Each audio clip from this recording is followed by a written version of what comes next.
महादेव की काशी में ज्ञानवापी पर हो रही थी सुनवाई। तभी कोर्ट में पहुंचा बंदर और सीधे टेबल पर बैठ गया। जब तक होती रही सुनवाई वहां से नहीं हिला वो बंदर। कोर्ट में बंदर देख याद आया राम मंदिर का वो किस्सा।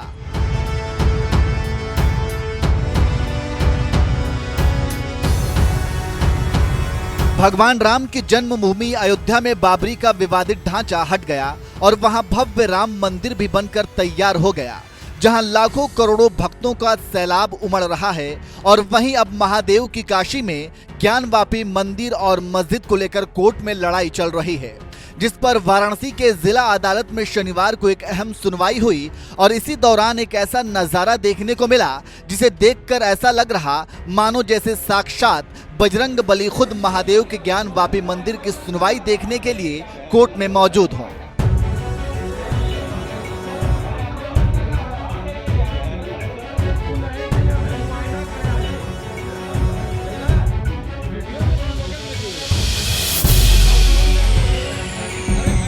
दरअसल मुगलों ने अयोध्या में जहां राम मंदिर तोड़कर मस्जिद बनवा दी थी, तो वहीं वाराणसी में ज्ञानवापी मंदिर तोड़कर मस्जिद चुनवा दी थी। लेकिन अब समय बदल गया है और हिंदू समाज अपना मंदिर वापस लेने के लिए कोर्ट कचहरी की लड़ाई लड़ रहा है, जिसके दम पर अयोध्या राम मंदिर तो बन गया और अब काशी के ज्ञानवापी मंदिर की लड़ाई चल रही है, जिस पर शनिवार को वाराणसी के जिला अदालत में एक अहम सुनवाई चल रही थी कि तभी एक बंदर अचानक कोर्ट पहुंच गया और पूरे समय कभी सीजेएम कोर्ट की टेबल पर तो कभी जिला जज के कोर्ट परिसर में घूमता रहा। और हैरानी की बात तो ये है कि ये बंदर पूरी सुनवाई तक कोर्ट में बैठा रहा, किसी को कोई नुकसान नहीं पहुंचाया। और जब सुनवाई पूरी हो गई तो बंदर खुद ही वहां से चला गया। नए साल में ज्ञानवापी प्रकरण की सुनवाई जिला जज वाराणसी की कोर्ट में थी। ठीक उसी समय एक बंदर न्यायालय के समक्ष आया और फिर सीजेएम कोर्ट में गया। बहुत देर तक वाराणसी न्यायालय परिसर में बना रहा और इस घटना ने, चूँकि नए साल में नई कोई शुभ सूचना हमें प्राप्त होने वाली थी, वह राम जन्मभूमि की 1986 की भी घटना हमें याद आई, जब जज साहब राम जन्मभूमि का ताला खोलने के लिए निर्णय देने वाले थे। ठीक उसी समय एक बंदर राम जन्मभूमि के कथित बाबरी मस्जिद के ऊपर मध्य गुंबद के ऊपर बैठा हुआ था। दूसरा जज साहब को भी दर्शन दिया। तो ये हनुमान जी का प्रतीक माने हैं हम लोग, और हनुमान जी भगवान शिव के 11वें रुद्र हैं। और यह शुभ घड़ी है कि हनुमान जी का आना एक कोई बड़ी घटना हो सकती है। नया साल है और इस साल की यह प्रथम सुनवाई में ऐसा परिघटना होना यह दैविक चमत्कार है।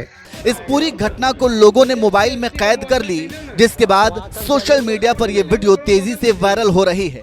अवकुश सिंह नाम के एक यूजर ने लिखा, साल 1998 में अयोध्या के हनुमानगढ़ी मंदिर में आतंकियों ने बम रख दिया था। हनुमान जी वानर का रूप लेकर आए और बम डिफ्यूज कर गए। अब ऐसा ही चमत्कार वाराणसी में भी हुआ। बनारस में ज्ञानवापी केस की सुनवाई के दौरान सीजेएम कोर्ट रूम में अचानक एक बंदर आया और बिना किसी झिझक के जज की कुर्सी पर बैठ गया। सारी फाइलों को आराम से पलट के देखा और चले गए। ऐसा लगा मानो हनुमान जी अदालती कार्रवाई से संतुष्ट हों। बोलो हर हर महादेव, जयकारा वीर बजरंगी। संदीप मिश्रा नाम के एक यूजर ने लिखा, कलयुग में हनुमान जी का चमत्कार अनोखा है।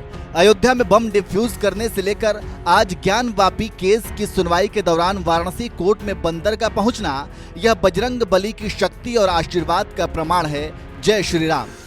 विनोद गुप्ता नाम के एक सोशल मीडिया यूजर ने लिखा, कलयुग में जो चिरंजीवी हैं उनमें बजरंग बली सबसे पहले हैं। अयोध्या की कहानी आपको पता होगी, जहां बॉम्ब ब्लास्ट को बंदरों ने डिफ्यूज कर दिया था। आज बंदर ज्ञानवापी केस की सुनवाई के दौरान वाराणसी कोर्ट में पहुंच गया है। जय हो बजरंग बली की। कपिल त्यागी नाम के एक यूजर ने लिखा, कोर्ट रूम में बंदर बना जज। वाराणसी में ज्ञानवापी केस की सुनवाई के दौरान कोर्ट रूम में पहुंच गया बंदर। बिना किसी झिझक के जज की कुर्सी पर बैठ गया बंदर। सारी फाइलों को टटोलते हुए एक छोटे से कोर्ट प्रैक्टिस का आयोजन तक कर डाला। ज्ञानवापी केस सुनवाई के दौरान अचानक कोर्ट पहुंचे बंदर को लेकर सोशल मीडिया पर कुछ इसी तरह की चर्चाएं हो रही हैं।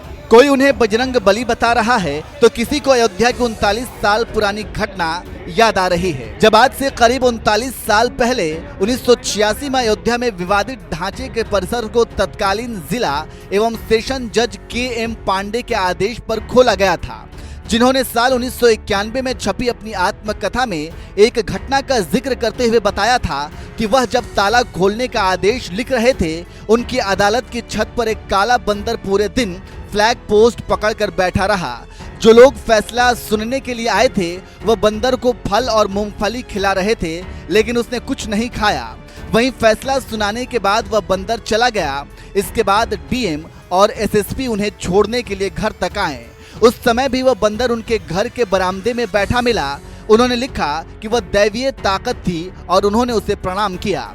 और अब इसी तरह से ज्ञानवापी केस पर सुनवाई के दौरान जब एक बंदर अचानक कोर्ट पहुंच गया तो लोग इसे अयोध्या की घटना से जोड़कर देख रहे हैं और लोगों को ये उम्मीद है कि शनिवार के दिन जिस तरह से खुद बजरंग बली ज्ञानवापी केस के दौरान कोर्ट में मौजूद रहें, ऐसे में अयोध्या की तरह ज्ञानवापी में भी मंदिर के पक्ष में फैसला आ सकता है।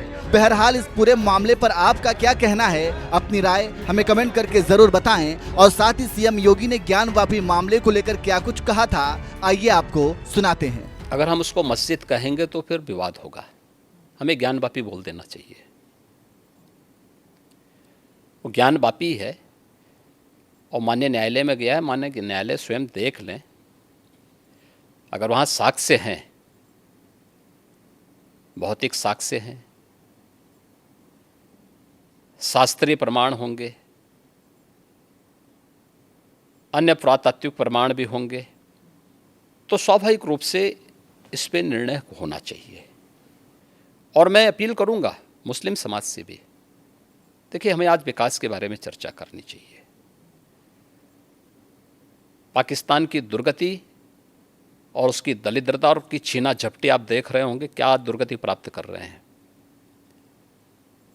दूसरों को कांटा बोलने वाला व्यक्ति कभी उसके ऊपर पुष्प की वर्षा नहीं होती है, उन कांटों से ही उसको उसके शरीर भी छलनी छलनी होते हैं। आज जो पाकिस्तान में हो रहा है उसके कर्मों का फल है ये। आज जो भूखमरी का शिकार पाकिस्तान बना हुआ है, यह अपने कर्मों का फल भोग रहा है। इसलिए पुरानी गलतियों की पुनरावृत्ति न होने दें, बहुत शांतिपूर्ण तरीके से उपलब्ध साक्ष्य जो इस बात को प्रमाणित करते हैं। मुझे लगता है कि भगवान ने जिसको दृष्टि दी है वो देखे ना, त्रिशूल मस्जिद के अंदर क्या कर रहा है, हमने तो नहीं रखे ना, वहाँ तो सुरक्षा है, सेंट्रल फोर्सेज है, उनके मुतवल्ली हैं, ताला चाबी उनके पास रहती है, त्रिशूल कैसे वहाँ बने हुए हैं। ज्योतिर्लिंग हैं, देव प्रतिमाएं हैं, पूरी दीवारें चिल्ला चिल्ला के क्या कह रही हैं। और उसके बाद भी हम जानबूझ करके, देखिए एक होता है कि जन्म से दिखाई नहीं देता है, हम मान सकते हैं कि दिव्यांग है, जन्मांध है, दृष्टिबाधित है, एक जानबूझ करके ढोंग करे। जो दृष्टिबाधित है उसको दिशा दिखाई जा सकती है, लेकिन जो ढोंग कर रहा है उसको कोई दिखा नहीं सकता है।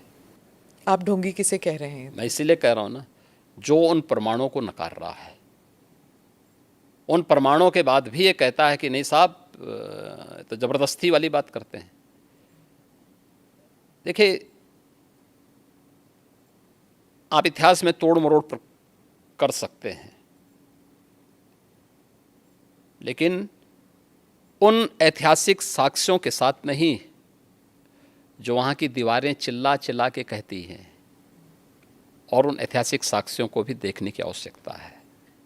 और मुझे लगता है कि ये प्रस्ताव मुस्लिम समाज की तरफ से आना चाहिए कि साहब ऐतिहासिक गलती हुई है और उस गलती के लिए हम चाहते हैं समाधान हो।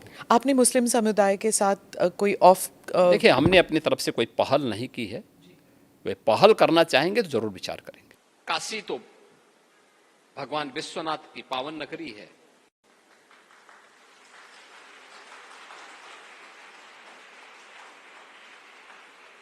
काशी के बारे में ही मान्यता है। जो ज्ञान व्यापी कूप है वह कोई एक स्ट्रक्चर नहीं है, वो कोई एक नमूना नहीं है, वह उसी ज्ञान की प्राप्ति का एक माध्यम है, साक्षात विश्वनाथ के प्रतीक के रूप में, जो पूरी दुनिया का ज्ञान की प्राप्ति का माध्यम है, उसका प्रतीक है। विश्वनाथ की शरण में आकर के उन्होंने कहा मैं आगे की अपनी व्यवस्था का संचालन करूंगा। लेकिन प्रातः काल जब वह गंगा दर्शन कर लिए वहां गंगा स्नान करने के लिए निकलते हैं, अचानक उनके मार्ग पे उन्होंने देखा कि एक व्यक्ति उनके सामने आ गया। उन्होंने कहा हटो हटो, मेरे मार्ग से हटो। चूंकि वह कथित अछूत कही जाने वाली जाति का चंडाल व्यक्ति था, उनको लगा कि मेरे मार्ग में आकर के मुझे अछूत कर देगा। तो चंडाल के मुंह से निकलता है कि आप के बारे में तो मैंने सुना था कि आपने अद्वैत की शिक्षा में आप पारंगत हैं, आपने इसमें ज्ञानार्जन किया है, आप ब्रह्म सत्य की बात करते हैं। क्या आपके अंदर निवास करने वाला ब्रह्म और मेरे अंदर निवास करने वाला ब्रह्म क्या ये अलग अलग है क्या? अगर ये अलग अलग है तो फिर आपका अद्वैत सत्य नहीं है, और अलग अलग नहीं है तो फिर आप किसे आप हटाना चाहते हैं? मेरे अंदर के ब्रह्म को या मेरी चमड़ी को देख करके आप मुझसे छूत करना चाहते हैं? देखिए, आदि शंकर समझ गए कि मैं जिसको ढूंढने के लिए काशी आया हूं, ये चंडाल के रूप में ही मुझे दर्शन देने के लिए आया है, और वही साक्षात विश्वनाथ है। देखिए, भगवान किस रूप में आपको दर्शन दे दें कोई भरोसा नहीं। और इसीलिए जब कथा में बैठते हैं तो पूरी भक्ति भाव के साथ बैठ करके उसका श्रवण करना चाहिए, उसके अनुरूप उससे कुछ प्रेरणा प्राप्त करनी चाहिए।